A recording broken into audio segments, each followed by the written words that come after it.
What's up guys, Metsq here and welcome sa panibagong video. So mga unbox tayo ng panibagong shoe dito. And ito pala yung Oli Skate bread shoes na colorway niya is red and white.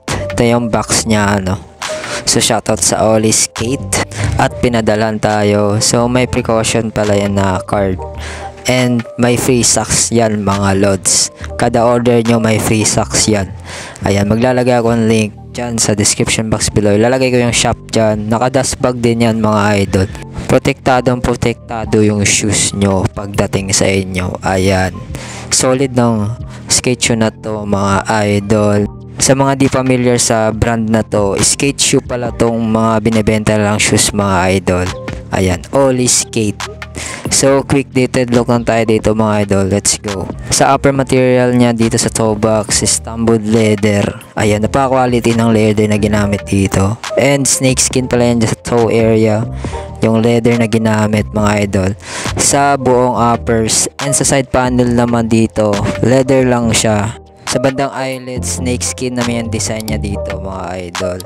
And yung lace niya is sobrang taba mga idol, no? Yung snake din yung design niya. Ayan. Sa tongue part, mesh naman yung ginamit dyan. Ayan. Sobrang taba din yung tongue part niya. And may Oli Skate logo. Ayan. Sobrang kapal yan, lods. Skate. Di nyo na i-lace nyan. Di yan matatanggal yung paa nyo dyan. Ayan. Sobrang taba yan mga lods, no? And medyo chunky lang shoe na to. Saklay na naman, sakto lang mga idol. Sa medial side, leather material din. May snake skin din dyan. Ayan, may mesh naman dito sa sock liner sa heel. And sa back heel naman, snake skin yung design niya. 3 layers yung ginamit sa back heel mga idol. Synthetic leather. Ayan, solid talaga yung shoe na to mga idol. Sa insole mga idol, snake na design yung ginamit dyan. Makapal din yun mga idol. Sa outsole naman, rubber lang ginamit dyan. Same sa midsole mga idol, yung rubber material na ginamit. May Oli Skate dyan logo sa gitna.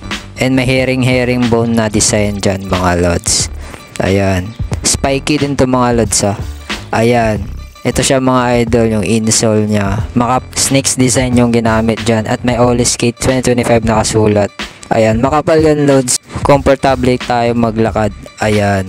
Pwede rin siyang pang morma mga idol. At sinuot ko na din yan mga lods Solid talaga tong Oli Skate na to. So gusto mo nito idol, maglalagay yung link dyan sa description box below.